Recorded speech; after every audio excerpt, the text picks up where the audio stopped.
यह फिजिक्स का टॉपिक बार बार एग्जाम में देखने को मिलता है, 6 नंबर में पूछता है दोस्तों। यह है टॉपिक फिजिक्स का पहला लेसन का है, ठीक है, क्लास 12 का। यहाँ पे कह रहा है निरक्षीय रेखा पर स्थित बिंदु पर विद्युत क्षेत्र की तीव्रता का जो है निगमन डेरिवेशन करना है।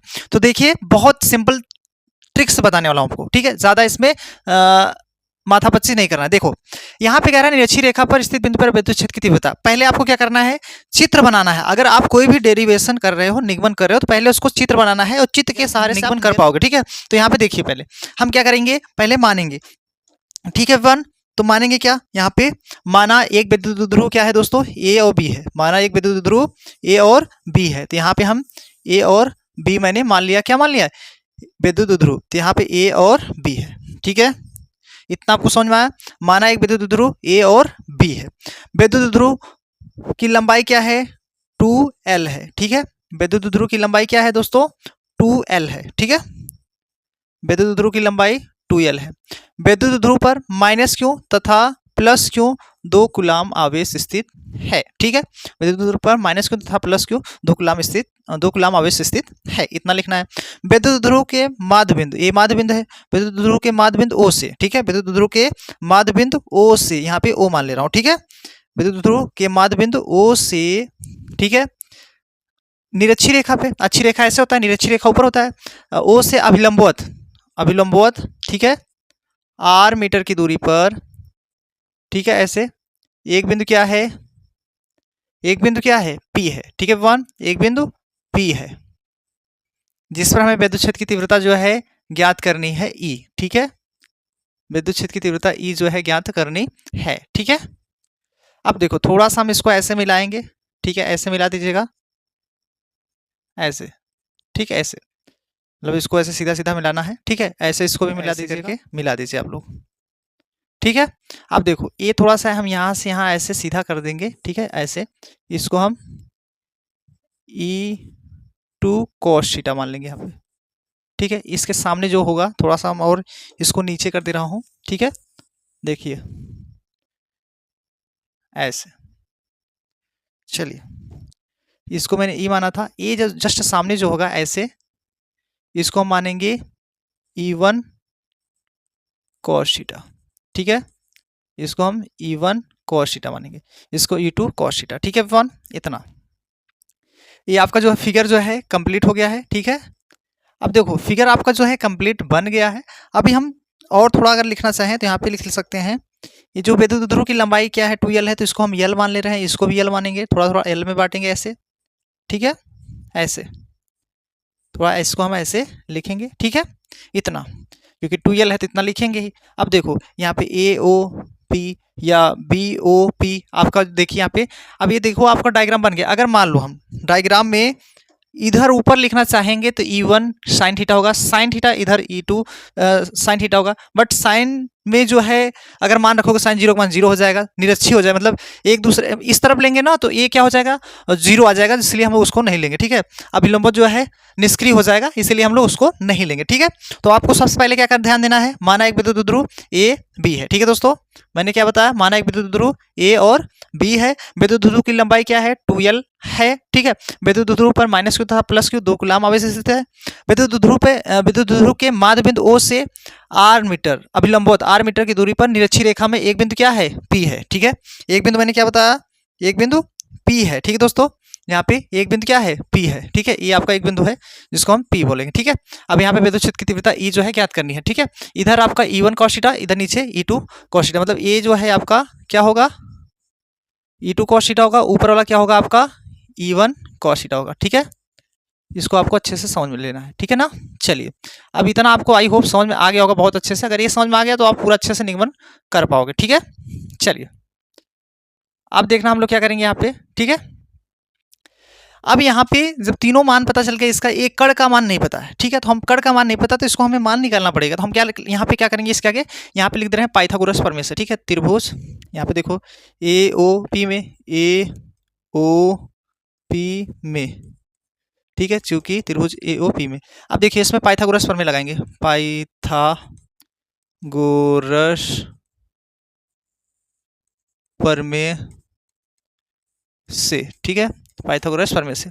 आपको पता होगा कण का वर्ग बराबर आप लोग पढ़े होंगे, ठीक है, लंब का वर्ग होता है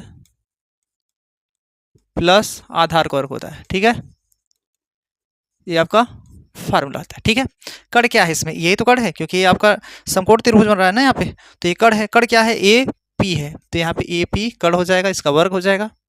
लंब क्या है, ओ पी है, ओ पी आपका लंब हो जाएगा।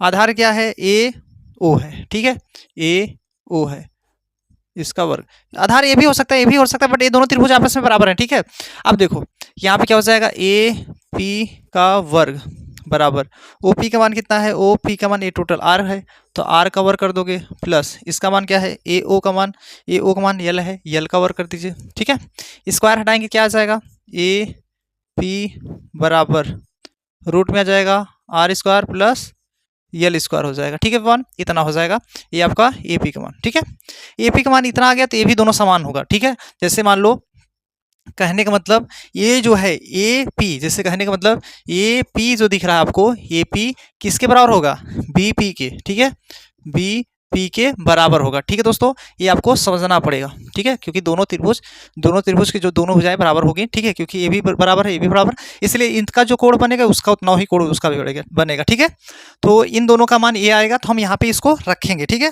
तो यहाँ पे हम इसको रख दे रहा हूँ। चलिए, यहाँ पे विकर्ण क्या है, रूट में आर स्क्वायर है प्लस यल स्क्वायर है। ठीक है, ये वाला, फिर इसका भी वही होगा। ठीक है, इधर R square plus L square ये होगा। ठीक है, ये भी विकर्ण होगा, ये भी विकर्ण होगा, दोनों विकर्ण यही आएगा। ठीक है, तो मैंने दोनों यहाँ पे लिख लिया। ठीक है ना, अब चलो विकर्ण का मान तो दोनों पता चल गया, इतना आपको समझ में आई होप अच्छे से आ गया होगा। अब हमें क्या करना है, लिखना है। ठीक है, तो यहाँ पे लिखेंगे कैसे, थोड़ा सिंपल सा देख तरीका क्या है इसका, जो है अब इतना तो हो गया, आपको इतना लिख लेना है आपको। ठीक है, मैंने क्या बताया, माना एक विद्युत ध्रुव ए बी है, विद्युत ध्रुव के लंबाई 2l है, विद्युत ध्रुव के माध्य बिंदु ओ से अभिलंबवत r मीटर की दूरी पर निरक्षी रेखा में एक बिंदु P है जिस पर विद्युत क्षेत्र की तीव्रता E जो है ज्ञात करनी है। इधर होगा तो E1 cos थीटा होता है, इधर E2 cos थीटा होता है। ठीक है, इसका मैंने विकर्ण भी निकाल लिया, सभी भुजाएं भी पता चल गया। अब हमें क्या करना है, डायरेक्ट मान बैठाना है। ठीक है, तो यहाँ पे लिख लेना है, मानने वाला चीज जो है लिख लीजिए यहाँ पे, माना कि वैद्युत ध्रुव, माना वैद्युत ध्रुव ए भी है, माना वैद्युत ध्रुव ए भी है, माना कि वैद्युत ध्रुव क्या है, ए बी है। ठीक है, अब भैया वैद्युत ध्रुव क्या है, ए बी मैंने मान लिया है यहां से यहां तक। ठीक है, वैद्युत ध्रुव की लंबाई यहां पे लिख दीजिए, वैद्युत ध्रुव की लंबाई 2l है, 2l मीटर भी लिख सकते हो या 2l है। ठीक है, वैद्युत ध्रुव की लंबाई 2l है। वैद्युत ध्रुव पर यहां लिखिए आगे उसके, वैद्युत, थोड़ा सा और पतला कर दे रहा हूं। ठीक है, द्विध्रुव पर माइनस क्यू तथा प्लस क्यू दो कूलाम आवेश स्थित है, कूलाम आवेश स्थित है। ठीक है, वैद्युत ध्रुव पर माइनस क्यू तथा प्लस क्यू दो कूलाम स्थित है। ठीक है, उसके आगे लिखेंगे वैद्युत ध्रुव के माध्य वैद्युत द्विध्रुव के माध्य बिंदु ओ से अभिलंबवत चलो इधर लिख दे रहा हूं, लंबवत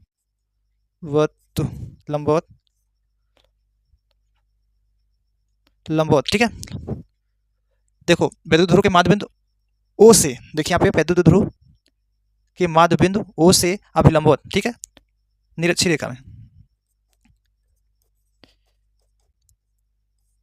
रेखा में r मीटर दूरी पर एक बिंदु P है जिस पर वैद्युत क्षेत्र की तीव्रता ज्ञात करनी है। ठीक है, देखो दोस्तों समझिएगा, मैंने क्या किया, माना एक विद्युत ध्रुव ए भी है, विद्युत ध्रुव की लंबाई 2l है, विद्युत ध्रुव पर -q तथा +q दो कलाम अवस्था स्थित है, विद्युत ध्रुव के माध्य बिंदु से अभिलंबवत r मीटर की दूरी पर निरक्षी रेखा में एक बिंदु P है जिस पर विद्युत क्षेत्र की तीव्रता E जो है हमें ज्ञात करनी है। ठीक है, अब देखो भैया E हमें जो है ज्ञात करना है। अब E जो है हमें ज्ञात करना है तो दोस्तों यहाँ पे समझिए, जितना भी सारा चीज़ था मैंने लिख दिया, लिखने वाला पढ़ने वाला चीज़। अब हम क्या करेंगे, इसके आगे हम हल करेंगे। तो इसके आगे जब हल करेंगे तो भैया पैराग्राफ चेंज कर दे रहा हूँ, मतलब अगले पेज पे लिख ले रहा हूँ। ठीक है, तो यहाँ पे लिखेंगे, थोड़ा सा समझ लीजिए, ये जो है हम इसको यहाँ पे दिखा देता हूँ। ये जो चीज़ है वो सारा का सारा अब इतना हो गया ना। अब हम लिखेंगे +q आवेश के कारण बिंदु P पर विद्युत क्षेत्र की तीव्रता। ठीक है, क्या लिखोगे, +q आवेश के कारण बिंदु P पर विद्युत क्षेत्र की तीव्रता, तो वहाँ लिख लेता हूँ। ठीक है, चलो वहीं लिखते हैं, चलो यहाँ पे लिख देता हूँ, +q के कारण बिंदु P पर वैद्युत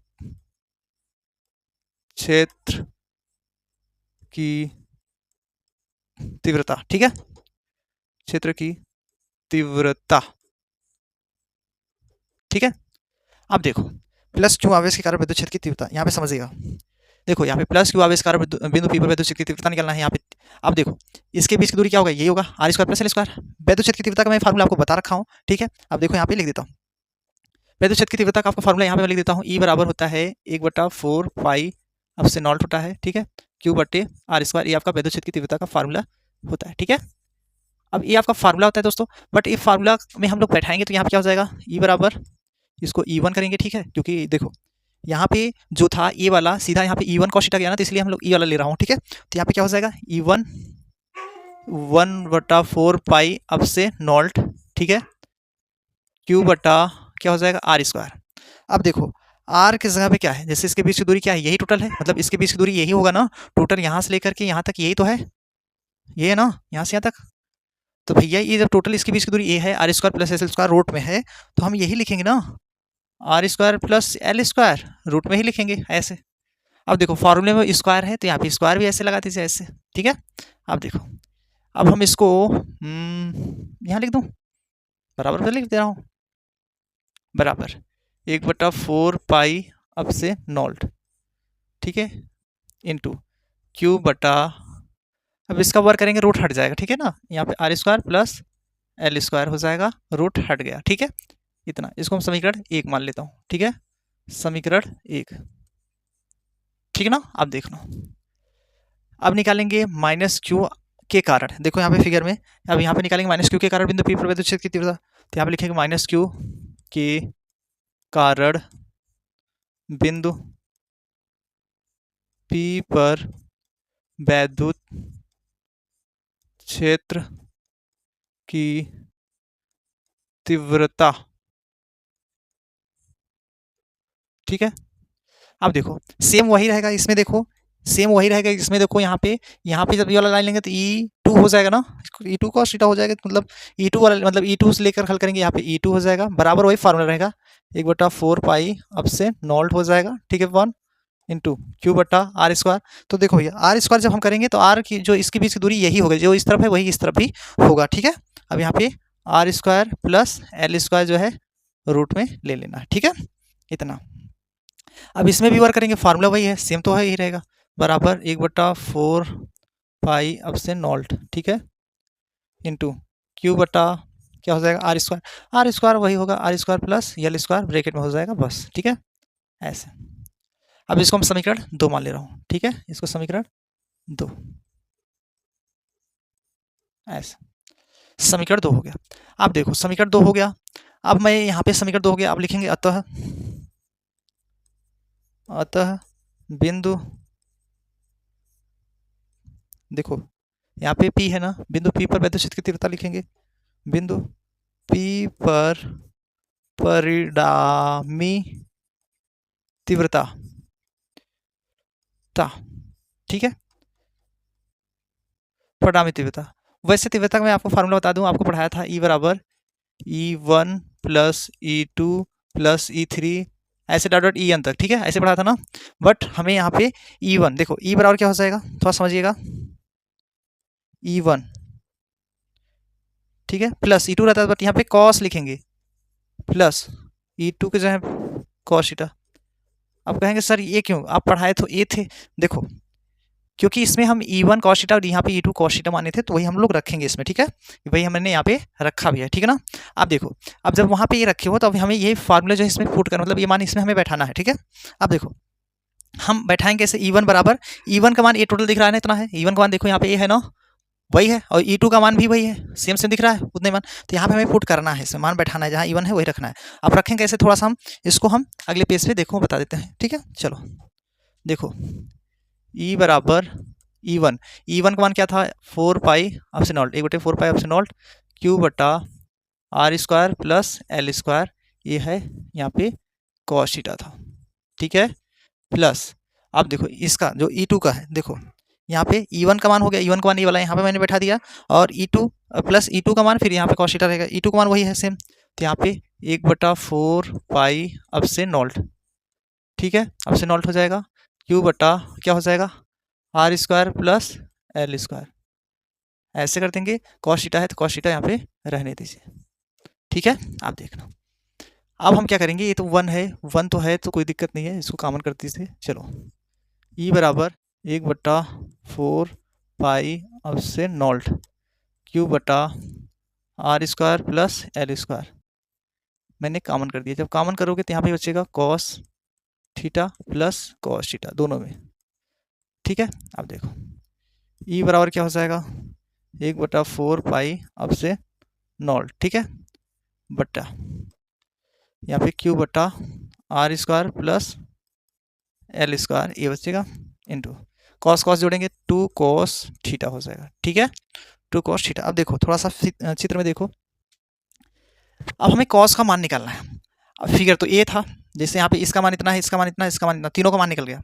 जब हम तीनों का मान निकालें, हमें कॉस का मान निकालना है, तो कॉस का मान कैसे निकालोगे, आपको मैं एक फॉर्मूला पढ़ाया था, ठीक है, जैसे देखो यहाँ पे हम ये चित्र हम उस तरफ बना सकते हैं, ठीक है, तो यहाँ पे हम चित्र उस तरफ जो है बना लेते हैं, देखो यही चित्र है ना, यहाँ से यहाँ तक, देखो समझाने के लिए मैंने क्या क्या करना पड़ रहा है तुम लोगों को, ठीक है, इसको मैं सीधा यहाँ पे लेके आया, यहाँ पे रख दिया, ठीक है। चलो अब आ गया, चलो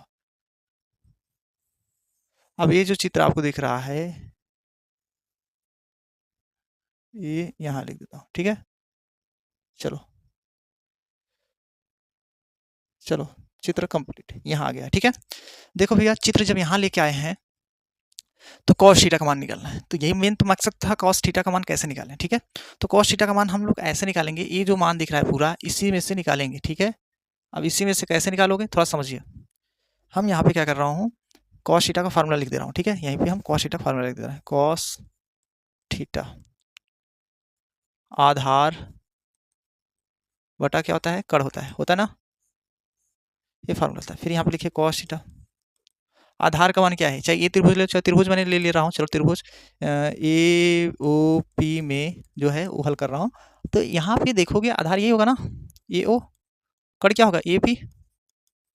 अब देखो कॉस थीटा बराबर ये ओ का मान कितना है, ए ओ का मान एल है, ए पी का मान कितना है, ये रूट वाला होगा R square plus L square होगा, ये तो होगा रूट वाला। अब देखो अगर हम रूट को निकाल दें, जैसे कहने का मतलब कॉस थीटा बराबर यल बटा, इसको रूट का अगर निकालना चाहें तो यहाँ पे R square plus L square लिख सकते हो ऐसे, ये रूट को हटाओगे तो यहाँ पे 1/2 लिख सकते हो उसके घात में, ठीक है, इतना लिख सकते हो कॉस थीटा का मान, ठीक है ना। चलो अब हम क्या करेंगे, यहाँ पे मान बैठाएंगे, चलो ई बराबर 1/4 pi epsilon naught Q बटा आर स्क्वायर प्लस क्या है एल स्क्वायर है ऐसे, इंटू 2 इंटू कॉस थीटा का मान ये टोटल यहाँ पर रखना है, यल बटा R square plus L square bracket के बाहर 1/2 घात में है, ठीक है। अब देखो अब यहाँ पे घात क्या होगा, एक होगा, तो देखो एक और दो जब बेस सेम सेम रहता है, आप ये फार्मूला पढ़े होंगे ना, देखो एक घाते यम इंटू एक घाते यन पढ़े हो, जब ये बेस सेम सेम रहता है तो इसका सूत्र होता है एक घाते यम प्लस यन, ये फार्मूला होता था, तो वही फार्मूला हम लोग यहाँ पे यूज़ करेंगे, ठीक है। तो ये फार्मूला जो दिख रहा है आपको, यही फार्मूला हम लोग इसमें यूज़ कर रहे हैं, ठीक है, यहाँ पे यूज़ करेंगे, ठीक है ना, इस वाले में। तो हम फार्मूला मतलब यूज़ कैसे कर रहे हैं, देखो ई बराबर 1/4 पाई अब से नॉल्ट ऐसे। अब देखो 2QL लिख दो, 2QL लिख लो ऐसे, ठीक है। क्रम से लिख दे रहा हूँ, एक क्यों लिख रहा हूँ अभी बता रहा हूँ क्यों लिख रहा हूँ, ताकि फार्मूला प्रूफ में बन जाए। तो एक हाथ जुड़ता है तो यहाँ पे 1 में 1/2 जोड़ेंगे, मतलब 1 में 1/2 जोड़ोगे 2 1 3, 3/2 हो जाएगा लस लेकर के ना, इसका इधर गुणाकार।